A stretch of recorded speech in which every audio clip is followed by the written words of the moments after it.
So I was on my morning walk and I had some thoughts for you. Specifically, one of my clients who is trying to narrow down who the early evangelist is for his product. Early evangelist is someone that knows they have a problem, has looked for a solution, has tried crafting their own solution, and has money to pay for your solution. It's also really important to know that they are able and willing to use your product and tell others about your product. So a lot of the times when we think about our customers, we think about our target customers, the bigger market, all the people we want to use our product. But the reality is when we first launch that first beta or even alpha, we want to target in on who are the people that have the most incentive and most need to use our product. When we talk about marketing, we talk about, our total market, our available market, our target market, and then our early evangelists. When we put our kind of user experience hat on or our product management hat on, we start talking about who are our users, who are our customers, who's the primary user, the secondary user, and the tertiary user. It can get really confusing because we've got all of these names floating around in both the kind of UX and product and in the marketing world. I have some props that I'm going to use to illustrate who my clients' kind of users are, and hopefully this will clarify for all these different terms who are we talking about and why do we prioritize one person over another. So we have someone, let's start with the doll from Mexico. We have a doll from Mexico, and she is raising money for her next marathon. And we have her friend who wants to donate money to her fundraiser, okay? So we want to build a product that lets anyone that wants to donate and donate on a regular basis and donate to multiple nonprofits over the year, we want all of them, both of them, to be our target market, okay? So when we think about who our primary and secondary users are, though, who has to use the product in order for the other person to use the product? In this case, when I think about the person raising money and the person giving money, the reality is that the person raising money has more of an incentive to use the product first before the person donating money. The reason I think that, and I would say that, is that there is a trigger event. There is a specific thing that is happening in her world that makes her want to find an easy way to raise money. The trigger event for this person is when her friend asks her to donate. So the trigger event that happens in the real world, or the activity or flow that happens, is this one has a cause and she wants to raise money for that cause. She goes to her friend and she asks her friend to donate. So the question is can we design a product that helps facilitate that?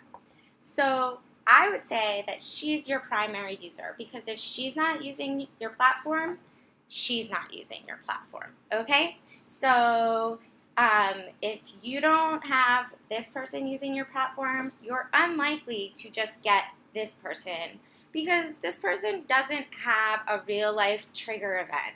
They might see an ad for your product, but there's nothing emotional that's getting them excited to donate right when they see that ad. But when they get a request from their friend, or they get a request from a certain cause and they're using your platform, then there's a real trigger, there's a real natural emotional reason why they come onto your platform. Now, just because I say this is your primary user and this is your secondary user does not mean that we ignore your secondary user. The interesting thing in your case is that your primary user has attributes of both the person raising money and the person donating money. So What works for the primary person most likely works for your secondary person. This is why your kind of go-to market strategy and your early evangelist is going to be the person fundraising. One, they represent both users, as I just said, and two, they have their natural incentive in the real world to want to come find a product like yours. So in the first couple months of your product and you getting it right, you want to offer these guys the tools they need so that they can go out and get as many of these guys to come use your product. That way you take advantage of a network effect. Now, this doesn't work for all business models where there's, a primary person that represents both users. And it doesn't work as also as like the difference between users and customers. You have to really understand what's going on in their lives to understand how to kind of assign who's the general target market, who's the primary user, who's the secondary user, who's your early evangelist. The third segmentation that I haven't talked about yet is the difference between a user and a customer. They're not always the same. In a B2C market, you usually have the user and the customer the same person. Take an Instagram or a Facebook.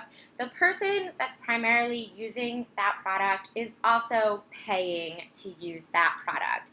But when we talk to a marketplace app or more B2B app, the customer might be, the head of the department that pays for the software, but the user is the actual person that is using the software every day, the employee. This also happens in products that are advertising based because the ad buyer is the customer, whereas the user is the end user who gets to use the product for free. They just have to look at ads.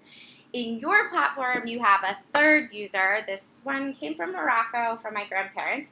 She is the nonprofit. She's your tertiary user. So you need these people to use your product first. She will come use your product because she will follow where the donations are and where the money is. And she's the one kind of paying for your product with the service fees that you're going to tack on in order to process these donations in a much easier and user-friendly way than the existing solutions. So the reality is she's your customer and you're going to get to her eventually, but she's not going to come to the platform unless there's money in the platform for her. And since you've created such a great experience for these two people, there's money in the platform to bring her along too. So again, your target market are these two together. They're the people that want to donate on a regular basis to multiple 501c3s, but your early evangelist and your primary user is the one that's fundraising because they have a natural trigger in their personal life, in their everyday life, to want to find a product like yours to make the fundraising a lot easier. It also gives them something that's easily sellable to the secondary user and allows her to recruit even more users to your platform because there's an actual real reason for them to come to use your platform. So this allows you to kind of grow your user acquisition strategy because for every one of her, you might get another 20 of these, and then they go off and have the opportunity to continue to donate to other organizations on your platform. So I hope that I was able to break down all of the differences and show you also the commonalities, and this should help us as we start to position your company around who the target customer is and what the ideal solution is versus who are your early evangelists and how are you going to get them on the platform. And you're totally right that early evangelists and how you're going to get them on the platform is definitely part of your go-to market strategy. Marketing and product and UX totally overlap. There's so many similarities, so we'll continue this conversation later.